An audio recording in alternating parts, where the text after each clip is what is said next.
Ah, alam niyo po may dahilan kung bakit sa batas natin, National Printing Office lang or Bangko Sentral ng Pilipinas ang authorized na mag-print ng balota.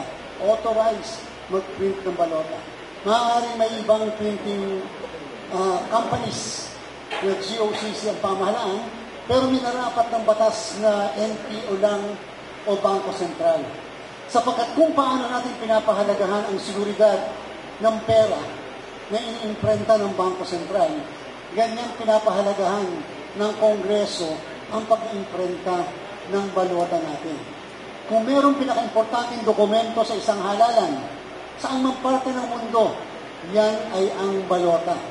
In fact, sa listahan ng mga accountable forms ng OMELEC, ang kauna-unahan ay ang balota. Sapagkat yan ang simbolo ng ating soberanya, simbolo ng kalayaan ng bawat isa at ng demokrasya ng ating bansa.